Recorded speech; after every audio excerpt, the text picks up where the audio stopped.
Kerkraad is daar die volgende afkondigings. Die skriflesing vandag is uit 1 Korintiërs 15, vers 21 en 22. En die tema is jy ook opstandig? En dit is dan opstandig uit die dood. Begeleiding Hester van der Walt. Verjaarsdag vandag, Boetroo en Jorina van die kerk. Baie geluk aan hierdie persone wat vandag verjaar.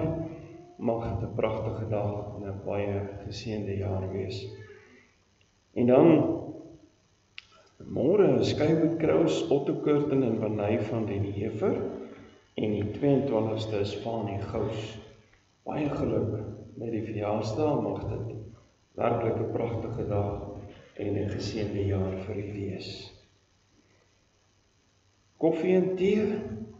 Kom drink saam met die vroue aksie koffie en tee na die erediens in die groot saal. Heerlike verversings. Besoekers is hartlik welkom. Vanoggend lê Melanie Jansen van Rensburg belydenis van geloof af. Baie geluk Melanie en welkom in ons gemeente.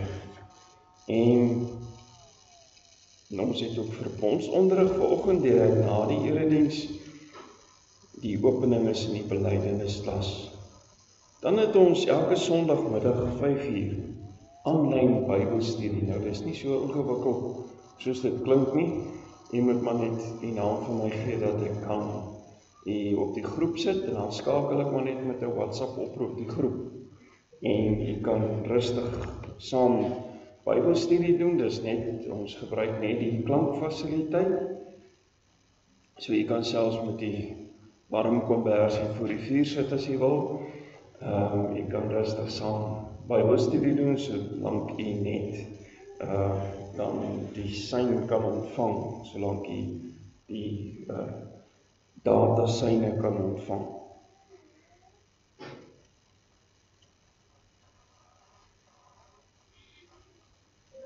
Kerkraadsvergadering is donderdag 22 Mei. Die ouderlinge om 1700 uur en die diakens 17:30. Die skinkbeurt vir wijk 1 is Esri Botha. Werner Kreur is genomineer as ouderling in wijk 4. Die verkiesing is 25 Mei 2025. Terreindiens Elje Tron en by die liedbord is Franco Emery Swart. Baie dankie. Gebedslys. Ons bid vir Ben Olivier wat herstel na 'n skoueroperasie. Ons dink ook aan Ina Kreer vir haar herstel, al ons hersblare en 'n geseënde en 'n veilige oestyd. En broers en susters, ons kan sekerlik ook dankie sê. Ons het gebid en gevra. Die Here moet met hierdie lampo moet hy ons bewaar en die mense bewaar op die paaie, ten spyte van soveel van die paaie wat regtig onrybaar was en waar mense tog nog gery het. Ten spyte daarvan het die Here gegee dat daar nie ernstige ongelukke is, waarvan ons enigstens weet nie. Die Here het werklik bewaar en ons kan dan ook vir die Here vra om in hierdie oestyd ook te bewaar. Dan dink ons aan Leon de Beer wat 'n kornea-oorplanting ondergaan het en aan Johan Uys. Verskonings Nikkie van der Meulen, Hannes Snyman en Heel Rood. Dis dan die einde van die afkondigings. Kom ons word stil voor die Here vir 'n paar oomblikke, dan begin ons hierdie erediens in die naam van die Here.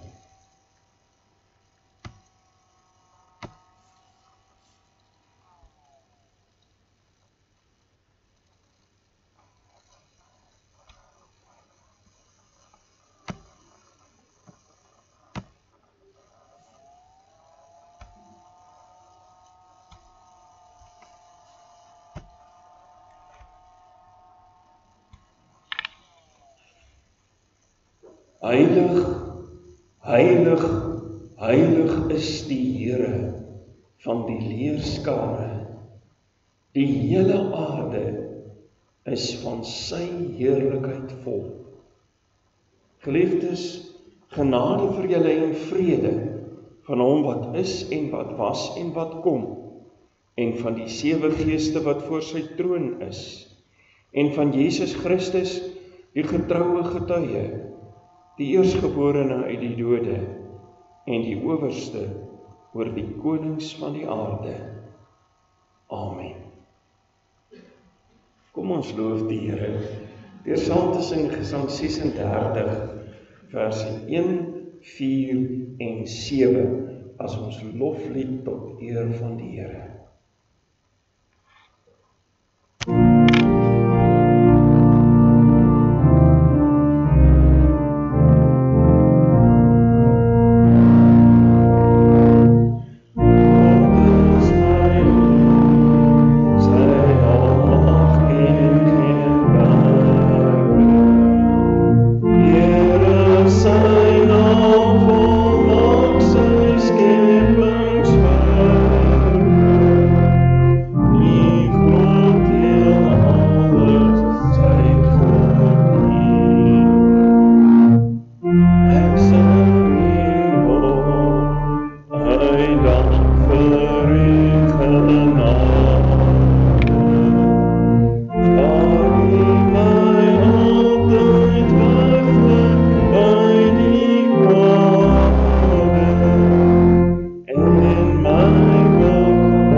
Soos dit vir ons saamgevat word in 3 dele.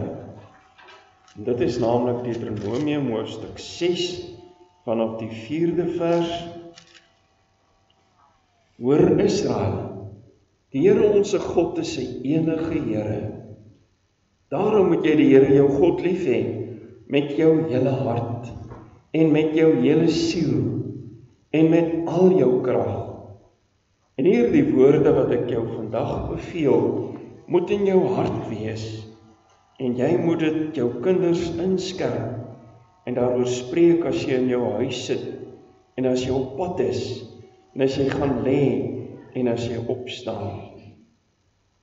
Ook moet jy dit as 'n teken bind op jou hand, en dit moet as 'n voorhoofsband tussen jou oë wees, en jy moet dit op die deurposte van jou huis, en op jou poorte skrywe. Broers en susters, in die finalejaarsboek van by die les van vandag word juis gepraat oor die wet. En daar word 'n vraag gevra wat nogal vir my aandag getrek het. Die vraag: is jy bly oor die wet van die Here? Hoe sien ons die wet? Is jy bly oor die wet van die Here? En hierdie motivering wat ons het in die vorige dele in Exodus 20 en Deuteronomium 5, word daar 2 motiverings gegee vir die wet. Omdat die Here hulle uit Egipte land uitgelei het. Uit dankbaarheid. Lewe vir my, sê die Here. En die ander een het met die skepping te doen, omdat God alles gemaak het, moet julle hierdie wet gaan doen. Dis die skepingsordening van die Here. En dan hier in die opsomming van die wet in Deuteronomium 5, begin dit met die liefde vir die Here met ons hele hart, ons hele siel, al ons kragte, ons hele verstand. En alleen as dit van ons waar is, gaan die wet vir ons 'n vreugde wees, 'n blydskap. Ons lees verder in Deuteronomium 6 vers 13. Jy moet die Here jou God vrees en hom dien, en by sy naam moet jy sweer. Julle mag nie agter ander gode aanloop uit die gode van die volke wat rondom julle is nie. Want die Here jou God is 'n jaloerse God by jou, sodat die toorn van die Here jou God nie teen jou ontvlam en hy jou van die aarde verdelg nie. Julle mag die Here julle God nie versoek, soos julle hom by Massa versoek het nie. Julle moet die gebooie van die Here julle God en sy getuienisse en sy insettinge wat hy jou beveel het, ywerig onderhou. En dan kyk ons na Romeine hoofstuk 13 van die 8ste vers af. Wees aan niemand iets skuldig nie, behalwe om mekaar lief te hê, want hy wat 'n ander lief het die wet vervul. Want dit, jy mag nie egbreek pleeg nie, jy mag nie doodslaan nie, jy mag nie steel nie, jy mag geen valse getuienis gee nie, jy mag nie begeer nie, en watter ander gebod ook al, word in hierdie woord saamgevat. Jy moet jou naaste lief hê, soos jouself. Die liefde doen die naaste geen kwaad nie. Daarom is die liefde die vervulling van die wet. Broers en susters, seuns en dogters, ons kry dit eintlik so maklik. Alles as geskenk, as genadegawe.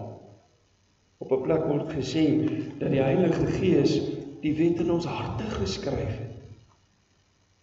En dan sukkel ons nog so om dit na te kom. Kom ons sing as lied van skuldbelydenis, dan die Psalm 38 verse 1 en 3.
Verlosser, Jesus Christus, verkondig die woord, die vergifnis van sonde.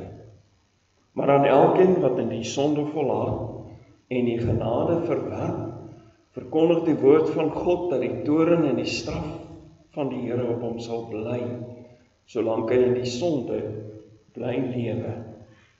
Romeine 8 vers 1 sê, daar is dan nou geen veroordeling vir die wat in Christus Jesus is nie, vir die wat nie na die vlees wandel nie, maar na die Gees.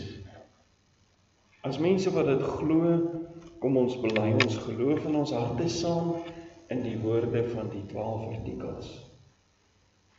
Ek glo in God die Vader, die Almagtige, die Skepper van die hemel en die aarde, en in Jesus Christus sy enige gebore Seun ons Here, wat ontvang is van die Heilige Gees, gebore is uit die Maagd Maria, wat gelei het onder Pontius Pilatus, gekruisig, gestorwe en begrawe is, en ter helle neergedaal het, wat op die 3de dag weer opgestaan het uit die dode, opgevaar het na die hemel, en sit aan die regterhand van God, die Almagtige Vader, van waar hy sal kom om te oordeel, die lewende en die dode. Ek glo in die Heilige Gees. Ek glo aan 'n heilige, algemene Christelike kerk, die gemeenskap van die heiliges, die vergifnis van sondes, die opstanding van die vlees en 'n ewige lewe. Amen. Ons bevestig ons geloof en sing as toewydingslied Gesang 38 verse 1, 3 en 4.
Ewige God, Vader, Seun en Heilige Gees, ons aanbid U as die barmhartige, genadige God.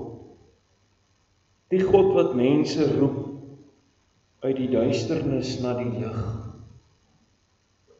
Die God wat met genade na die wêreld gekyk het, maar ook regverdig is.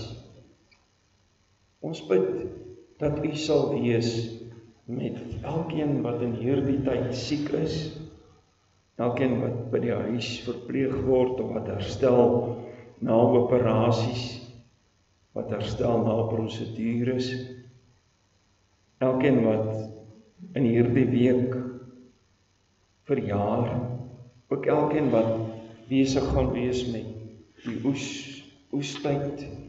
Jy weet, dit is groot masjinerie waarmee gewerk word.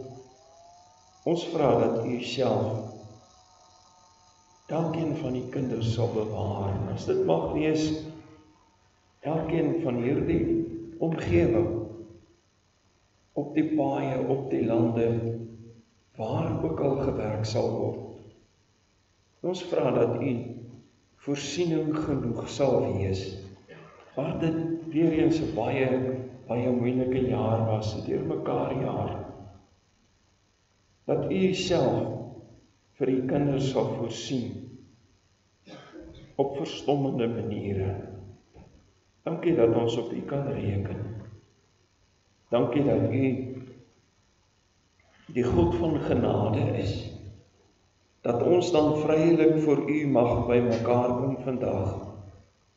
Al is ons nie volmaak nie, al kan ons nie die wet heeltemal suiwer nakom nie.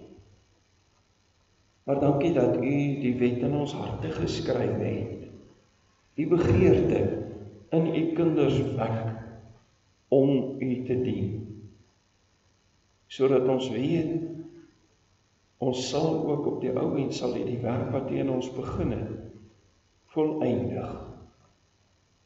En nou vra ons dan, spreek Here, want die kinders luister, in die naam van Jesus Christus. Amen.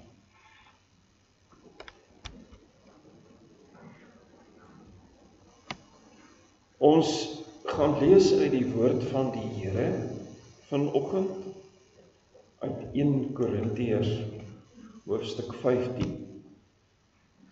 1 Korintiërs hoofstuk 15 en ons lees daar van vers 20 af.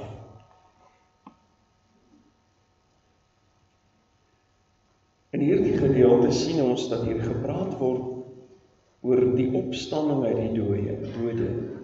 En dat die opstanding van die dooies 'n kernleerstelling is van die kerk van die Here. Dat daar net geen manier is hoe dit nie kan waar wees nie. Want anders is ons hele geloof te vergeefs. Ons lees dan in vers 1 Korintiërs 15 vers 20. Maar nou, Christus is opgewek uit die dode. Hy het die eersteling geword van die wat ontslaap het. Want, aangesien die dood deur 'n mens is die opstanding van die dode ook deur 'n mens. Want so sal hulle almal in Adam sterwe, so sal hulle ook almal in Christus lewend gemaak word. Maar elkeen in sy eie orde, as eersteling Christus, daarna die wat aan Christus behoort by sy koms, daarna kom die einde. Ons lees net so ver. Broers en susters, seuns en dogters, is jy opstandig? Nou nie in die negatiewe sin waarin die woord gewoonlik gebruik word nie. Maar opstandig in die sin van iemand wat met die opstanding lewe, nie met opstandigheid in sy hart nie, maar met die opstanding van Jesus Christus uit die dood in sy hart en in sy gedagtes. Is jy opstandig? Ons wat glo die versekering, Jesus Christus het as mens opgestaan, dat ons ook kan opstaan uit die dood. Dis nie sommer onbelangrik, so sekere mense, en dit maak in die tyd waarin ons leef, of Jesus liggaamlik opgestaan het of nie. Dis belangrik. Dis belangrik dat die Here Jesus nie net sy gees opgestaan het nie net as 'n geestelike wese opgestaan het nie, maar dat hy liggaamlik opgestaan het. Want dit is die waarborg dat ek en jy ook gaan opstaan uit die dood. Dat ons ook weliswaar ook met verheerlikte liggame gaan opstaan tot die ewige lewe. Christus Jesus het as mens opgestaan, dat ons ook kan opstaan uit die dood. In eerste plek dan, Christus se opstanding waarborg, dat ons ook sal opstaan. In verse 19 tot 21, praat Paulus van die dwaalleraars wat sê, dat daar geen opstanding uit die dood is nie. Daarteenoor stel hy nou die waarheid. Christus is opgewek uit die dood. Dit is 'n vasstaande feit, wat histories bewys is, wat deur verskynings gedurende 40 dae aan 'n klomp getuies bewys is. Wat so bewys is, dat die Here Jesus gesê het, nou kom druk jou vinger in die wonde in my hande, en jou hand in my sy, vir Thomas. Sigbaar fisies het hy opgestaan. Hy het ook geëet, daar in die, langs die see waar hy die disippels ontmoet het. Toe hy vir hulle gesê het, gooi die net aan die ander kant uit. En toe nooi hy hulle kom eet en hy het saam met hulle geëet om te wys, dis regtig hy. Jesus Christus, sy opstanding is nie net 'n historiese feit nie. Dis ook 'n heilsfeit. Hierdie heilsfeit, of hierdie reddingsfeit, het dan 'n betekenis vir die hele mensdom, vir elke mens wat gelewe het of sal lewe, het dit 'n gevolg. Jesus was die eerste van al die mense wat gesterf het, wat weer sou opstaan. En hier word nou die beeld gebruik van Adam. Adam wat die eerste mens was, wat die dood verdien het, wat die lewe as het ware weggedommel het, deur ongehoorsaam aan God te wees. En omdat hy die dood verwerf het, verdien het, is elke liewe mens wat na hom kom, iemand wat die dood in hom het. Sal die dood sterf, maar sal selfs die ewige dood ook sterf. So Adam het dit reg gekry om 2 dode vir die mens te verwerf. Die fisiese dood en die ewige dood. En nou kom die Here Jesus en hy kom draai die proses op. Die woord wat hier gebruik word, is 'n woord wat juist daarop wys dat iets gebeur het waarmee jy 'n proses aan die gang sit. As jy praat van 'n eersteling, soos ons baie plekke in die Bybel lees, soos in die eersteling van die oes, dan is dit die eerste stukkie van die oes met die vertroue, daar kom nog baie. En as Jesus dan die eerste is, of die woord wat gebruik word, die eersteling is uit die dode, dan beteken dit, soos wat Adam eerste was wat dood sou gaan, en die dood vir almal gebring het, soos Jesus Christus die eerste mens wat die dood oorwin het, en die lewe vir almal gebring het. En meer nog, as Adam nie net vooruitwerkend van almal wat na hom sou kom nie, maar ook terugwerkend. Die mense wat geglo het, kry ook die ewige lewe op grond van Jesus Christus se verdienste. Elkeen van ons sal Jesus dan ook deur die dood volg. Hy het 'n proses aan die gang gesit waarvan ons elkeen wat glo deel is. Ons deel aan die opstanding. En ons is dus opstandingsmense. Terwyl hy regtig mens was, is dit juist die waarborg dat ook ons wat mense is, sal opstaan. In die tweede plek, Christus se opstanding was sy oorwinning oor die dood. Dit is hoekom die Bybel twee woorde gebruik. Die Bybel sê aan die een kant, Christus is opgewek uit die dood, soos die Vader hom opgewek het. Maar die Bybel gebruik ook die woord, hy het opgestaan uit die dood. Hoekom? Juis om te wys dat hy die dood oorwin het. Dat hy die dood doodgemaak het. Dat hy opgestaan het en dat van hom af almal van ons wat in hom glo, wat saam met hom gesterf het, ook saam met hom sal lewe. En daardie eersteling begrip sê, Jesus Christus was die eerste mens wat die dood kon oorwin, wat die dood kon doodmaak. Maar dit was nie net vir hom nie. Na hom het, soos ons net nou al gesê, die proses begin, die gevolg vir mense na hom. Die mensheid kon nou die dood oorwin. Ons is nie meer slawe van die sonde nie. Ons is nie meer slawe van die ewige dood nie.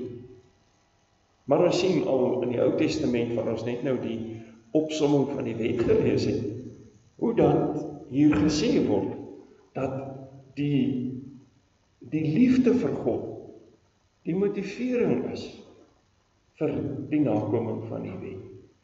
So, liefde was van die begin af deel van God se genade.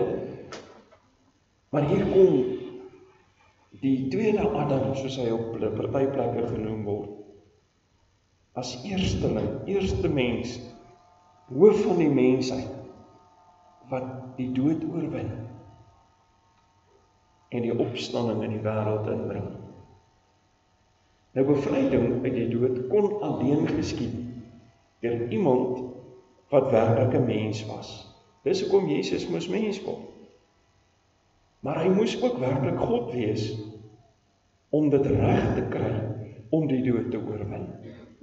Hy moes ook werklik God wees om sonder sonde te kon wees. Bevryding van die dood sou alleen kon geskied deur iemand wat deur sy volkome gehoorsaamheid die ongehoorsaamheid van Adam tot nut sou maak. Jesus Christus was daardie persoon wat deur sy volkome gehoorsaamheid tot in die kruisdood toe gekom het en self die dood ingegaan het en toe daaruit kon opstaan. Anders dus as Adam en elke mens na hom, het Jesus Christus opgestaan uit die dood. En daarmee het hy die dood oorwin. Hy is nou die hoof van die nuwe mensheid, wat ook die dood sal oorwin, deur op te staan uit die dood. En uit die verband is dit duidelik, dat hier nie net van die fisiese dood gepraat word nie, maar ook van die ewige dood. Die feit dat Jesus Christus werklik mens was, en as mens opgestaan het uit die dood, is die waarborg dat ek en jy wat mense is, ook sal opstaan uit die dood. Jesus Christus in die derde plek se opstanding gee ook vir ons dus die oorwinning oor die dood. As kinders of nakommelinge van Adam, is alle mense die dood skuldig. Sal alle mense sterf hier op aarde. Maar as kinders of nakommelinge van Christus, word alleen die wat hom volg gered. En nou is hulle ook onderhewig aan die aardse dood, maar hulle word bevry van die ewige dood. Alle mense sal opgeroep word uit die dood, maar nie almal sal die ewige lewe kry nie.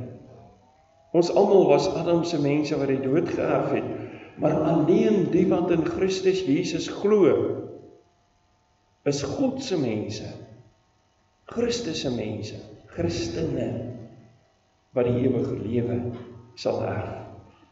In vers 23 word gepraat van 'n orde waaraan elkeen opgewek sal word. Nou hierdie orde dui op 'n volgorde. Elkeen op sy tyd of op sy beurt sal opstaan uit die dood. Christus was eers aan die beurt. Daarna die gelowiges. Ons is vrygespreek en sal die ewige lewe erf. Eintlik het ons reeds die dood oorwin. Toe Christus oorwin het en reeds daarmee die ewige lewe ontvang. En dit kan nooit weer van my en jou wat glo weggevat word nie. Kan nie afgevat word nie. Ons gaan dus wel nog tydelik dood, maar ons leef nou al met die ewige lewe. Ons staan dus weer op uit die tydelike dood, om voort te lewe vir ewig. Wat nou van hulle wat nie glo in Jesus Christus nie? Hulle wat nie die ewige lewe het nie. Hier word nie spesifiek gepraat van hulle nie. Hier word nie spesifiek gesê dat die ongelowiges ook gaan opstaan nie. Maar die veronderstelling is uit die konteks en uit die res van die Bybel dat hulle ook gaan opstaan. Maar dan nie om ter dood veroordeel te word, om die ewige dood in te gaan. Hulle wat nie die ewige lewe gekry het toe hulle reeds die lewe hier op aarde gehad het nie, sal tot in ewigheid die ewige dood dra. Hulle sal net tydelik opstaan uit die tydelike dood, om geoordeel te word tot die ewige dood. Broers en susters, seuns en dogters, kom ons vat saam wat die woord ons vanoggend geleer het. Christus se opstanding was die waarborg. Die waarborg dat ek en jy ook sal opstaan uit die dood. Jesus Christus se opstanding was sy oorwinning oor die dood.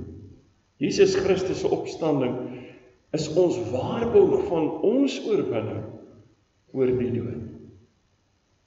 Christus se opstanding gee vir ons vryspraak, gee vir ons die ewige lewe.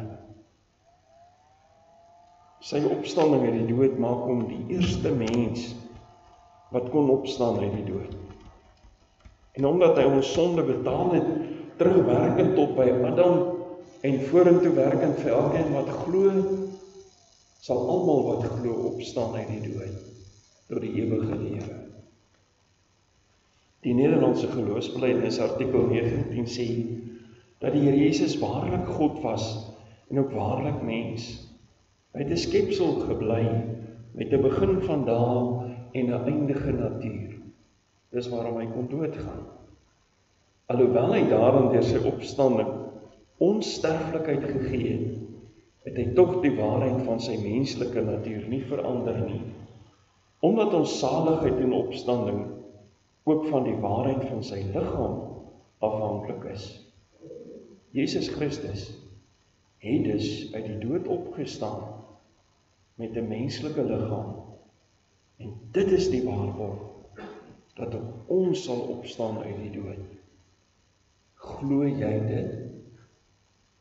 En dit is dan ook wat Melanie vanoggend gaan bely wanneer sy haar geloof bely. Is jy seker dat jy sal opstaan uit die dood? Amen. Kom ons bid saam. Hemelse Vader, dankie dat Jesus Christus vir ons die lewe gebring het. Dat die dood net tydelik is en dat ons die ewige lewe reeds ontvang het toe ons in U begin glo het. Dankie vir daardie genade. Ons bid dit om Jesus ontwil.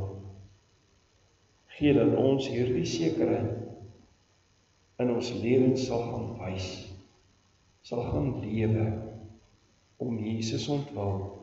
Amen.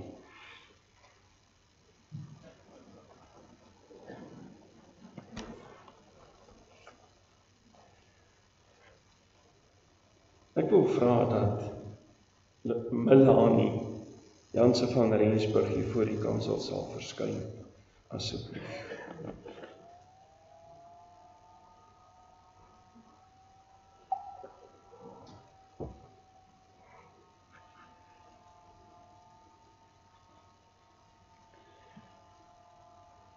Geliefde gemeente van die Here Jesus Christus, die openbare belydenis van die geloof gee aan die verbondskind die geleentheid om voor God en die gemeente rekenskap te gee van haar persoonlike geloof. Dit beteken dat die verbondskind die genade wat God in die doop aan haar gebied het, bewuslik deur die geloof haar eie maak. Die openbare belydenis van geloof is 'n gelofte van volle toewyding aan die Here, die koning van die kerk. Dit beteken om te lewe volgens sy woord, om getrou die erediens by te woon en aan die werksaamhede van die kerk deel te neem, om te volhard in die gebed en om God deur woord en daad op alle terreine van die lewe te verheerlik. Dis die gelofte om deur die krag van die Heilige Gees in die geloof te volhard en steeds daarin te groei. Geliefde in die Here, die ouderlingraad het met vreugde daarvan kennis geneem dat jy begeerig en gereed is om as volwaardige, belynende lidmaat van die hierdie kerk toegelaat te word. Jy het in die Christelike leer onderrig ontvang en jy die ouderlingraad van jou kennis van die woord van God en die belydenisskrifte asook van jou voorbeeldige lewenswandel oortuig. Om as belynende lidmaat toegelaat te word, moet jy opreg en bevestiging op die volgende vrae antwoord. Is jy daarvan oortuig dat die Bybel die enigste en onfeilbare woord van God is, dat dit uit die ware en volkome leer van die saligheid bevat, dat niks daarby gevoeg of daarvan weggeneem mag word nie, en dat die belydenisskrifte van hierdie kerk, hoewel aan die Bybel ondergeskik, en die Bybel ooreenstem, en daarom onderskryf moet word. As jy daarvan oortuig dat hierdie kerk, waarvan jy nou 'n belydende lidmaat wil word, hierdie Bybelse leer as die ware en die volkome leer van die saligheid verkondig. Verklaar jy dat bogenoemde leer jou persoonlike geloofsoortuiging is, en beloof jy om alle leringe wat daarmee in stryd is te verwerp? Verklaar jy dat dit jou voorneme is om in die krag van die Heilige Gees tot aan die einde van jou lewe in hierdie leer te volhard? Verklaar jy dat jy in die volkome soenverdienste van die Here Jesus Christus glo en dat hy jou persoonlike verlosser en saligmaker is? Bely jy dat jy die drie-enige God liefhet? Beloof jy om hom van harte te dien, gereeld tot die Vader te bid, die naam van die Here voor die mense te bely en in die krag van die Heilige Gees teen versoekings te stry? Beloof jy om aktief aan die werksaamhede van die kerk deel te neem? Beloof jy om jou aan die kerklike opsig en tug te onderwerp? Wat is hierop jou hoorbare antwoord aan God drie-enig?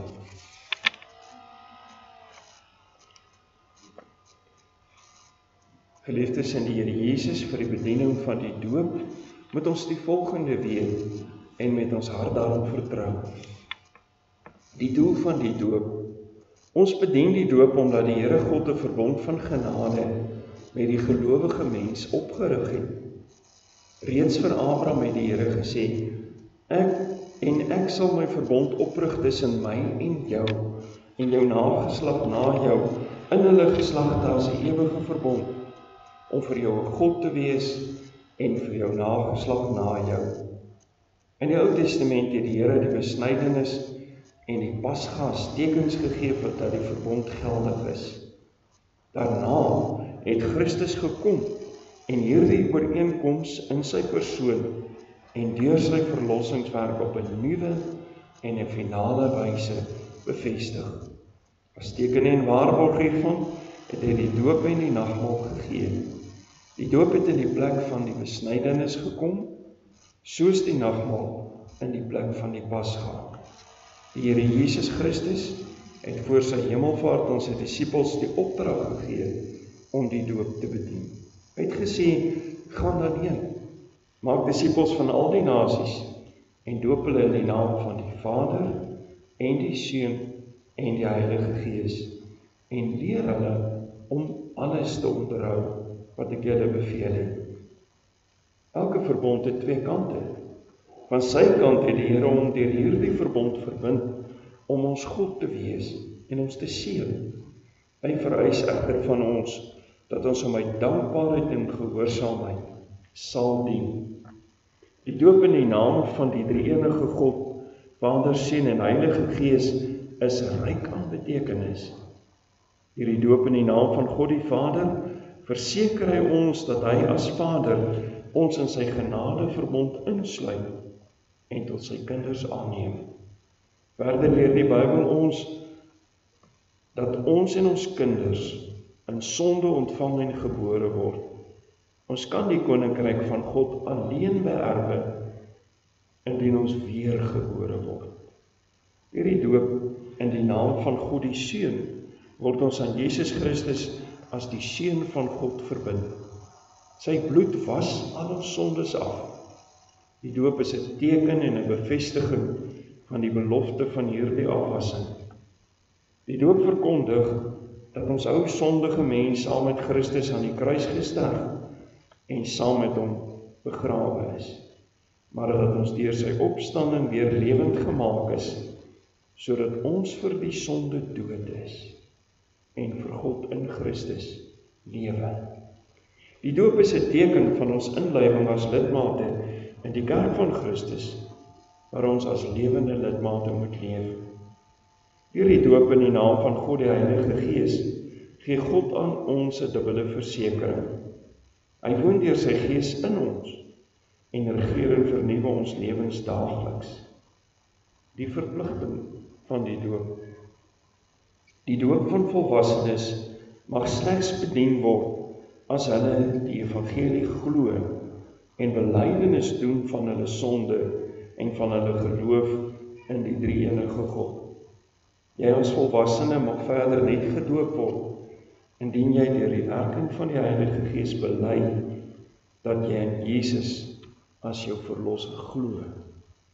Aangesien jy sopas positief reeds geantwoord het op hierdie vraag wat aan jou gestel is toe jy jou geloof bely het, gaan ons nou in die naam van ons Here daartoe oor om die heilige doop aan jou te bedien.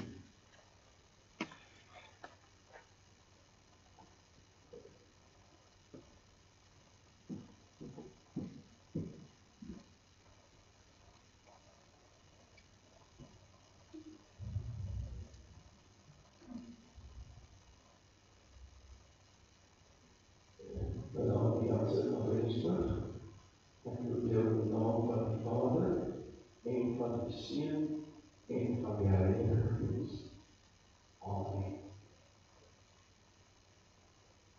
Op grond van die genade van ons gesteer, die doop beseël en kragtens die belydenis dat jy sopas vir God en die gemeente afgered verklaar het op gesag van die ouderlinge raad dat jy die belydenis maak van die Afrikaanse protestantse kerk vir die bestoring is.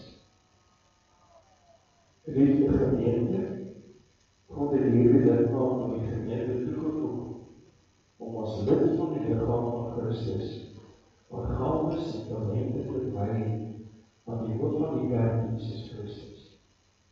Stel die gawes wat jy van God ontvang het, saam met hierdie lidmaat, word beskikking van God en die diens van sy kerk, dit vir mekaar en werk met mekaar saam. Dat die liefde van Christus as van die Sater tot getuienis in die wêreld. Kom ons sing Psalm 134, die 4de vers, as geseënhede waarna ons dan aanblik sal vertel.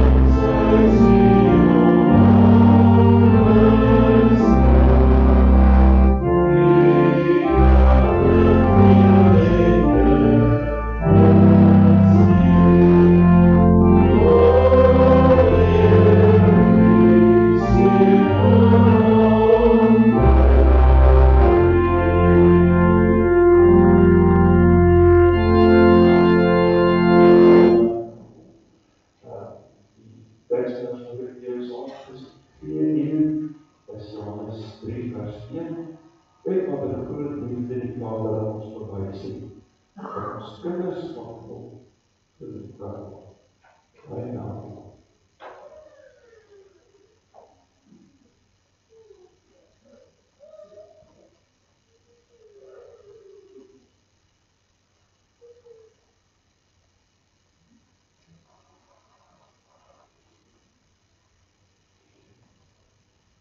Hier gaan we die redding met die overgaan.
Die slotsang van die gemeente is Gesang 208 en ons sing daarvan verse 1, 2, 3 en 4.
en gaan in sy vrede. Die genade van die Here Jesus Christus en die liefde van God en die gemeenskap van die Heilige Gees sy met julle almal. Amen.